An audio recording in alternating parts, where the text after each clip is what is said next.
Sincèrement, je pense qu'on a tous un point commun avec Garfield. Lequel se gratte les couilles au gardien à la télé.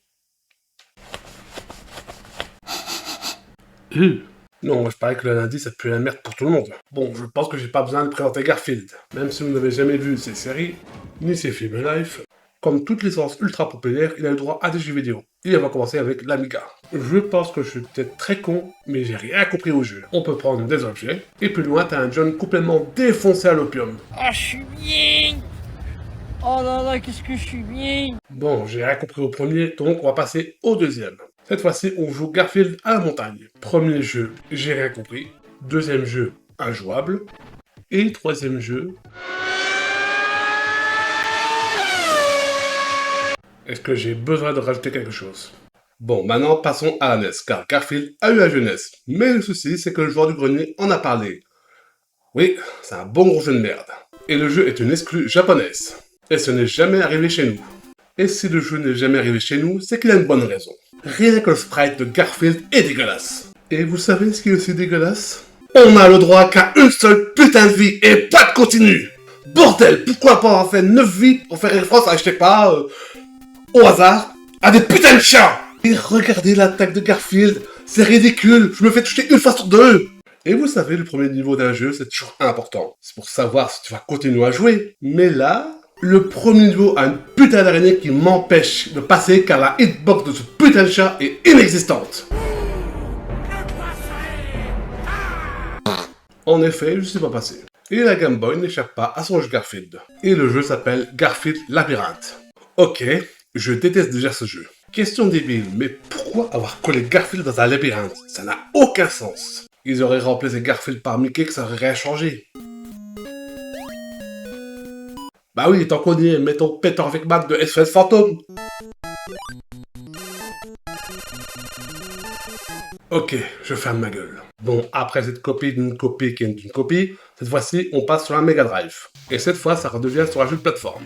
Espérons que cette fois-ci, ce soit pas une flaque de merde séchée au soleil. L'histoire, c'est Garfield qui casse la TV avec son gros cul et en réparant la TV, un monstre le kidnappe. Du coup, on va visiter plein d'endroits différents. Le premier niveau se passe dans un cimetière avec rempli de trous. Ce qui est normal dans un cimetière. Ah ouais? Et dans les cimetières, t'as déjà vu des squelettes qui essayent de te tuer? Non, en effet, c'est plus rare. Le premier niveau se fait assez rapidement. Mais rapidement, on a le premier souci qui arrive.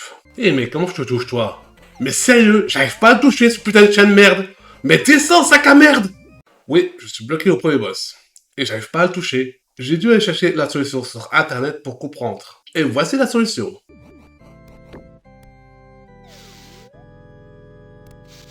Ah oui, c'était évident, hein. Bon, deuxième niveau, c'est le monde des pirates. Et pour celui-ci, pas grand chose à en dire. En gros, t'as juste pas passé le deuxième niveau, quoi. Exactement. Mais c'est pas la seule raison.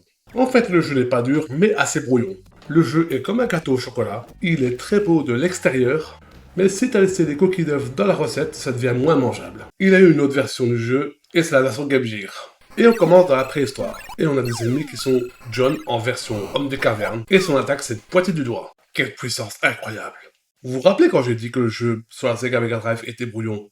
Eh ben là c'est pire. Regardez ce passage, il a une cascade, et si vous tombez, un papillon vous remonte. Sacrément belle ce papillon. À côté de la cascade, il y a un poisson avec des jambes. Et moi, ce poisson, je pense que c'était un ennemi, bêtement. Forcément, dans ce monde, tout le monde veut ma mort. Et la solution était simple. Il fallait sauter sur le poisson avec des pieds pour qu'il traverse la cascade à pied. Tu vois ce doigt, ce jeu? Tu peux le carrer dans ton cul, connard de jeu. Allez, premier boss. Odile version dinosaure. Ils ont même pas fait l'effort de mettre une autre musique pour les boss. Niveau 2, c'est l'Égypte. Et le deuxième niveau commence comme ça. Allez, monte. Allez, mais monte. Mais putain de merde, monte, connard de chat! En plus, c'est pas le seul truc énervant dans ce niveau-là. Sur ce passage, on croit qu'il faut monter tout en haut. Mais quand t'as tout monté, et rien. Quand t'as monté, t'as rien. Mais la solution était simple. Il fallait passer à travers du mur. Double doigt dans ton cul, connard de jeu. Prochain niveau, le cimetière. Et comme dans tous les niveaux de ce jeu, on a droit à sa débilité. Cette fois, faut casser la gueule d'une chouette pour qu'il nous fasse un trou pour continuer le niveau. Bon, prochain niveau, niveau de la neige, et... Pardon? Je suis bloqué? Je peux rien faire? Bon, calmons-nous et passons au prochain niveau. Mais c'est pas vrai! Je suis encore bloqué! Vous savez quoi? On va passer au jeu PS2 avant que je pète un câble. Bon, cette fois, on est sur un simulateur de ménage. Attendez, je dois vérifier quelque chose.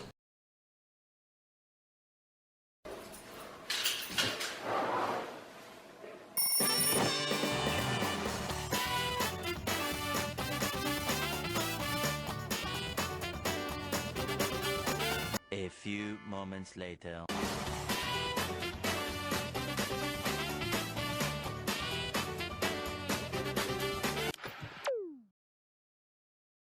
Après avoir vu 5 saisons, ça n'a aucun sens, putain! Pourquoi avoir foutu un aspirateur à ce putain de chat? Et en plus, l'aspirateur marche une fois sur deux. Et comme une connerie ne vient jamais seule, t'as Odile qui vient tous les 5 minutes pour te casser les couilles. Et il sert à rien à part te faire chier. Et en plus, les portes sont pas toutes ouvertes. Du coup, forcément, on tourne très vite en rond. Et il y a aussi un autre défaut.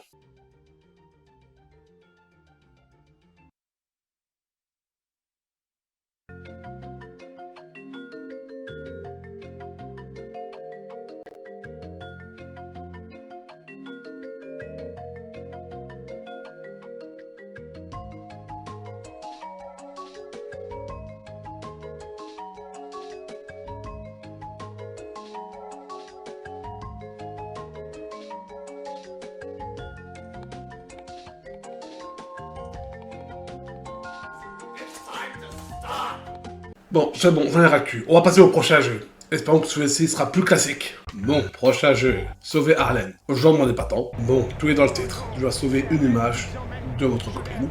Le premier stage explique les mécaniques du jeu. Sur la route, vous allez trouver des ingrédients. Et chaque recette a des effets différents. La première sert à récupérer les points de vie. Et dans cette aventure, on sera accompagné de Odile. Il sera utile pour les phases de réflexion. Génial, moi qui est naze quand il faut réfléchir, ça va être super. Maintenant, je vais parler de la deuxième recette qui permet de foutre des coups de pied. Eh ben putain, encore que tous les héros de jeux vidéo c'est pas comme toi.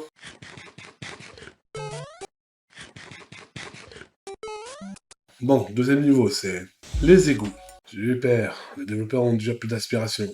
Bon, j'avoue que c'est des égouts spéciaux, hein, car il y a des plateformes et des énigmes tous les 2 mètres. Et en plus, le niveau, il est interminable, c'est putain long cette merde. Prochain niveau, c'est encore les jardins. Oui, mais cette fois, c'est au crépuscule. Ouais, c'est vrai que ça change tout. Pour ce niveau, pas grand chose à en dire, c'est pratiquement le même décor que le premier niveau. Je peux juste dire qu'il y a une nouvelle recette qui fait planer Garfield. Non, pas comme ça. Plutôt comme ça. Arrête avec cette musique. Et vous savez ce que j'ai eu dans le jeu? Il a planté. Et c'est qui va recommencer? Et c'est qui va recommencer? Niveau suivant, c'est l'usine de réveil. Comme dans le niveau précédent, on a une nouvelle recette. Et cette fois, c'est un milkshake qui te fait aller courir plus vite. C'est pareil pour moi, ça me fait le même effet. Et le prochain niveau, c'est les égouts. Tu sais quoi, le jeu, tu peux aller te faire foutre. Cordialement. Après ce jeu oubliable, on a eu droit à une suite. Garfield Lasagne World Tour. Cette fois, l'histoire, il a un concours pour gagner des lasagnes à vie. Premier niveau. Attendez, mais je connais ce niveau-là. Et ce pouvoir, je le connais.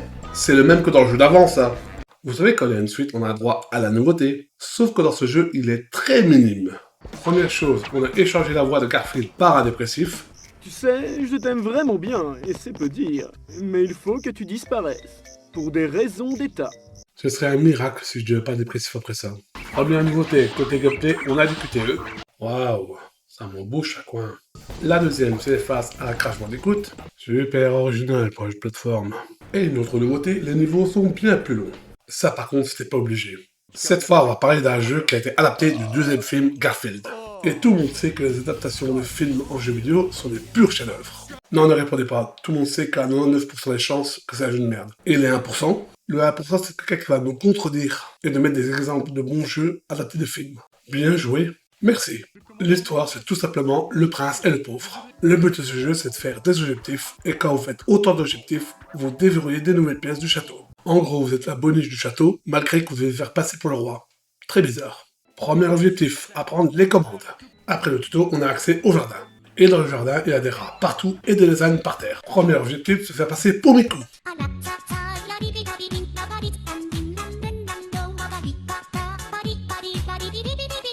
Non, je plaisante, voici la vraie OST du jeu.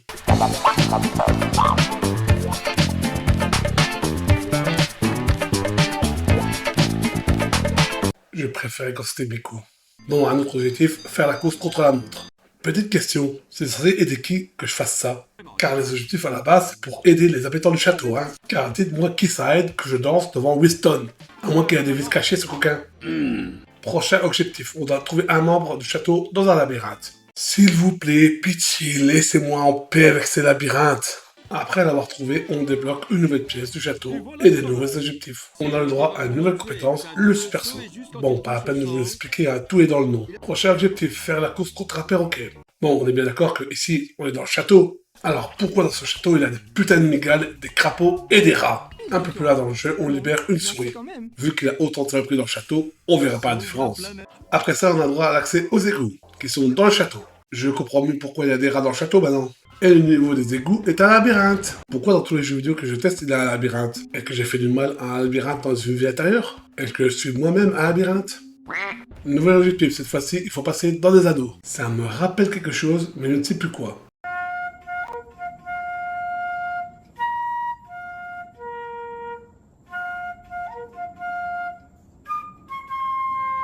Bah, ça m'en reviendra plus tard. Après avoir fouillé le niveau, je retrouve la souris que j'ai libérée plus tôt.